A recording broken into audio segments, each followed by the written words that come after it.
Greetings and salutations everyone, I'm NIKKE, and the year is wrapping up.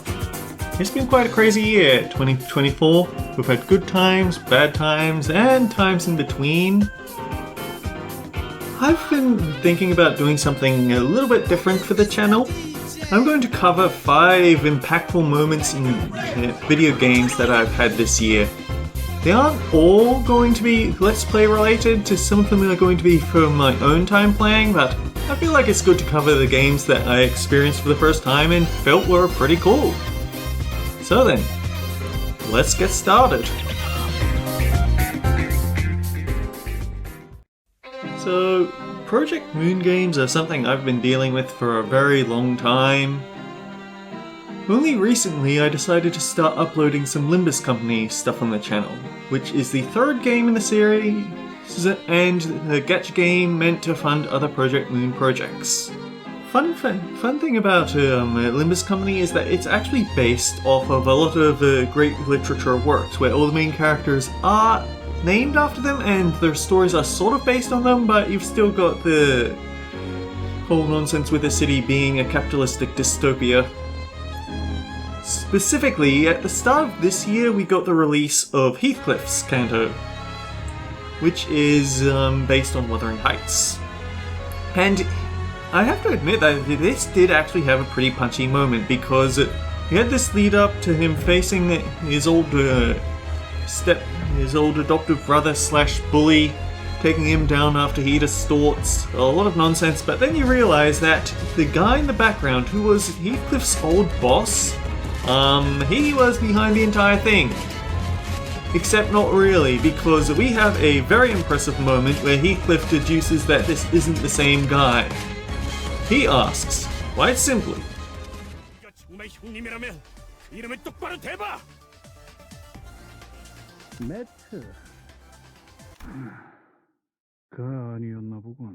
yeah, it's impressive how he pulls that off, but you have to go into a pretty rough boss battle, so you don't have time to think about the main question raised by this reveal.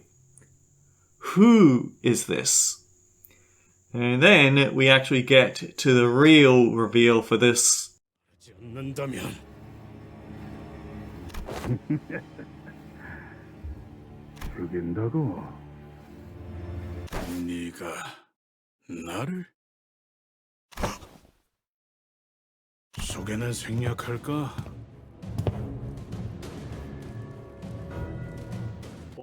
I think my reaction at the time was, hang on, he can't do that, it's illegal. And yeah, it's kind of a... there's circumstances which makes it okay by the rules of the city, but main point is, was not expecting the boss of Heathcliff's Canto to be Heathcliff, even though he's technically the main villain of the books, kind of, maybe? I don't know, but this boss fight was also much more brutal. He has an obsession with killing Heathcliff, and if Heathcliff dies, the mission fails, so don't let that happen. And you'd think, oh, well, we take him down, so that solves the problems, right? Except we're only on the second part of 3. And then Heathcliff distorts, and we have to knock him out of it.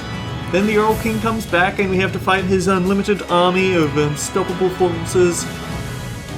And Virgilius shows up for a moment to help us all out. It's just non-stop madness, but honestly, it is a very powerful moment. Not the sort that you forget easily. Not to say that the rest of the Limbus Company is bad, it's just that this is the most standout moment for me of this year.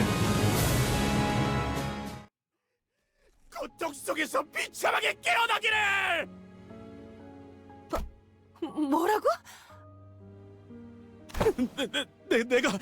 내가 캐시를 죽인 거야. 그렇지.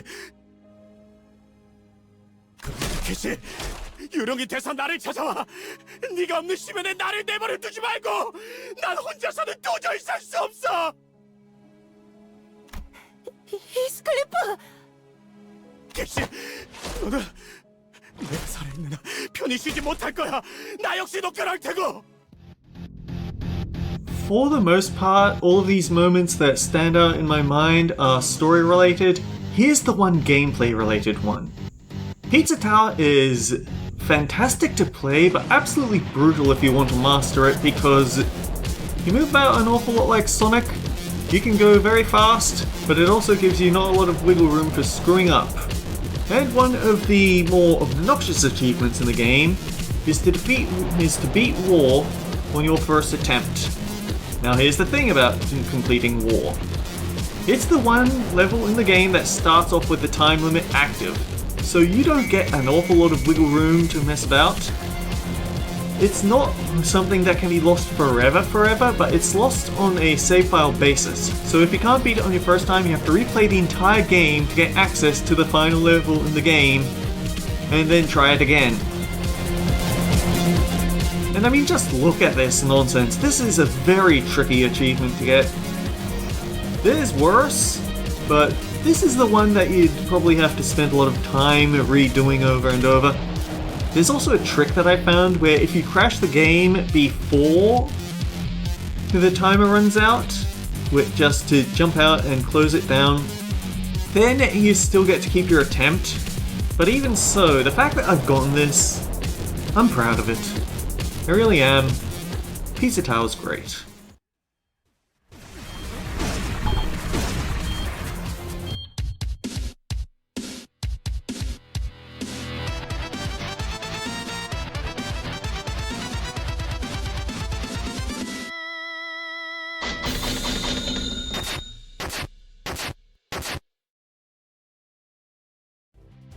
If there's a game that I can think of that's a pretty good case for don't judge a book by its cover, it's Glitch Fairy. It's kind of funny because at the very start you're just a little fairy playing hide and seek with her friends, and then suddenly red demonic skull that steals your powers of flight away. Then you go off to fight against your rival Princess Badassia, who's once again trying to take over your village. And stakes just seem so small, and yet you fall to your potential death. Yikes. But I think that if there's something that really sells this game as something special, then it would be the scene we get of Badassia talking with her maid. Which, let's have a look at it right now. Your Majesty, a cloaked woman just arrived and asked to speak with you. Were you expecting her? Do you want us to let her in? Yes, take her into the meeting room. I'll meet her shortly. Understood, I'll send someone right away. You also received another letter from the council this morning. They demand an update on the Sugartown situation. I know. They've reaffirmed their position and strongly recommend the kingdom approves Fairy Village's independence. They need results by the end of the month or... I said I know, Varen! We had the same damn conversation yesterday! I'm sorry, it's just we received another letter and... Send them a letter saying we'll have the results in a week. Of course, I wish you a great afternoon, Princess.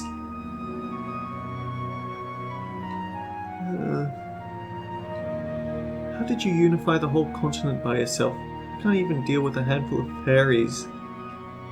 You truly were the best. I don't know what to do. I wish you were here to guide me, Father. Yeah, there's something about this. Like, it doesn't look like it would be that deep, but the fact that they're putting in this sort of development to their villains, the ones that we can properly see anyway, the fact that they put this in really speaks to me in a way that this game is something a lot more than it looks. And yes, I quite enjoyed this game. It's a bit childish at times, but it's also surprisingly mature at others. A game I enjoyed playing, but without this moment here, I wouldn't have given it a second glance.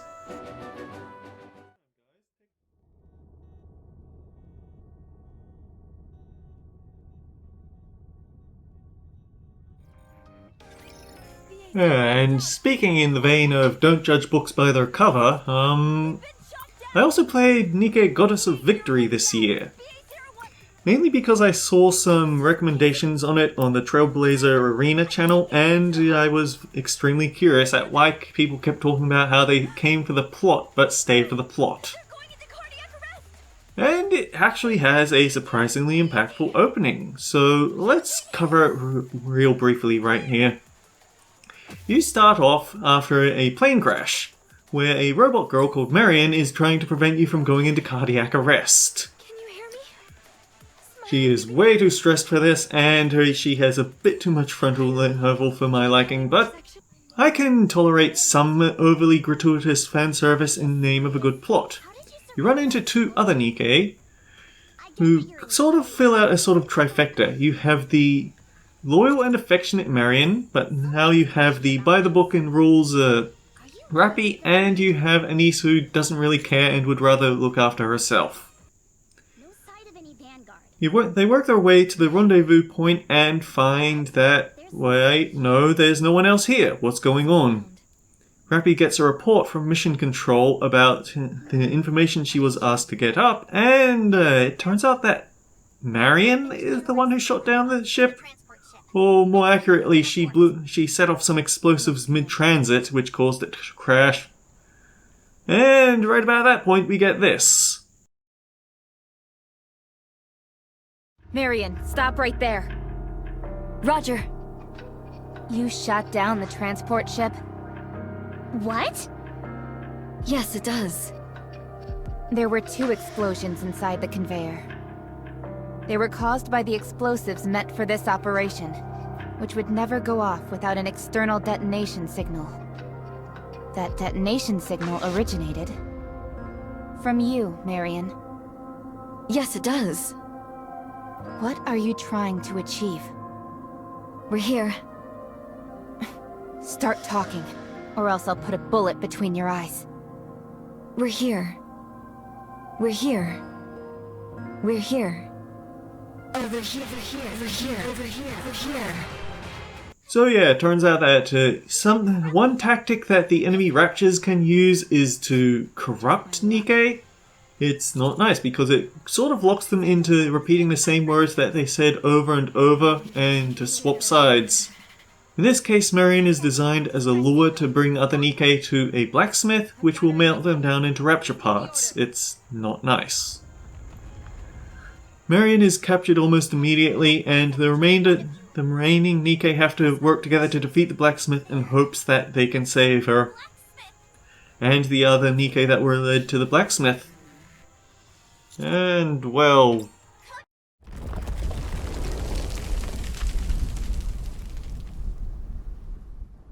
Considering there was only a 12.4% of success, I'd say that was a job well done. I'll check the survivors. No survivors from the Vanguard. All the parts have been ransacked. What about Marion? Still alive.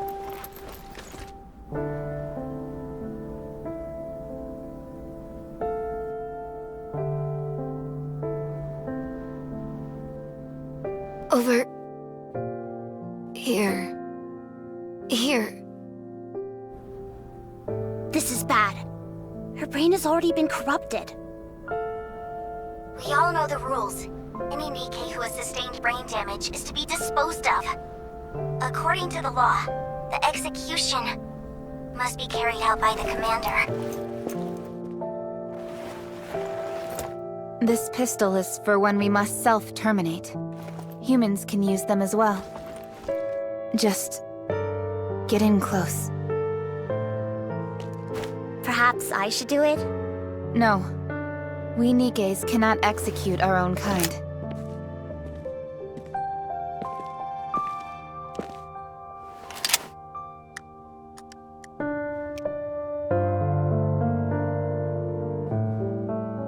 No time to hesitate, Commander. If we don't get this done, she will probably become an irregular soon. Commander!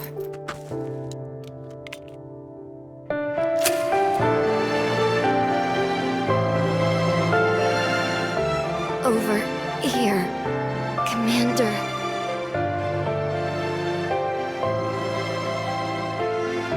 Commander.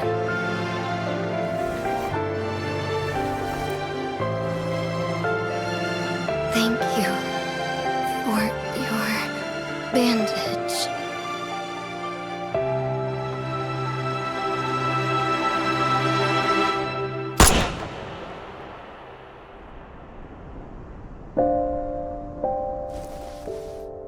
no signs of life. Official confirmation of death. Our investigation mission is complete. Head back to the Ark. Damn it!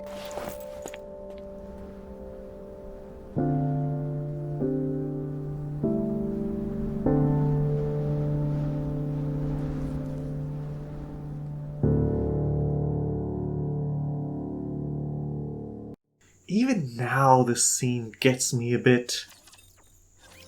Something that looks like a skeezy fanservice-y type of game, and believe me, it definitely has every right to be called that. They put a lot into the backstory and plot for this.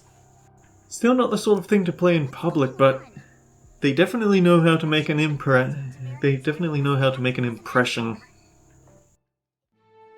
And finally, we have one of my most recent projects, Slay the Princess. This game is...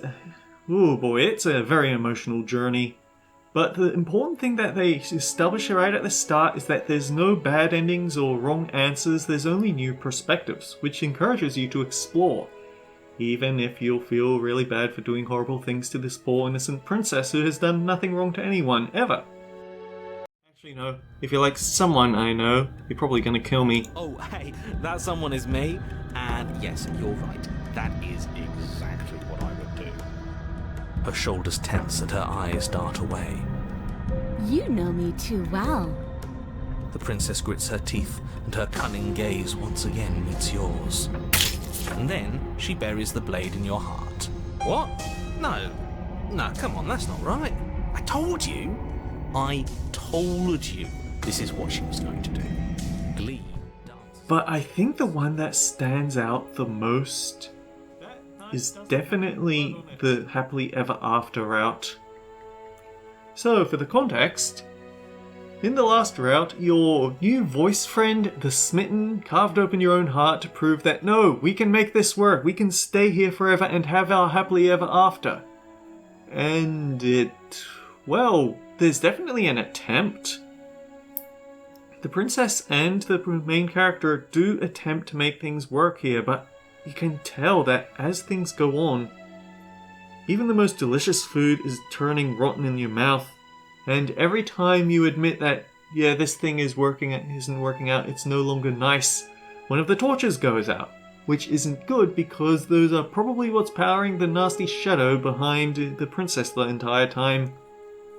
We've been just trying not to make eye contact with it, sorry. But then you just have to... I decided, no, I have to confront this directly. I asked her, is this really making you happy? It doesn't matter what anyone else says, is it? And she admits that no, it's not. And breaks down in tears.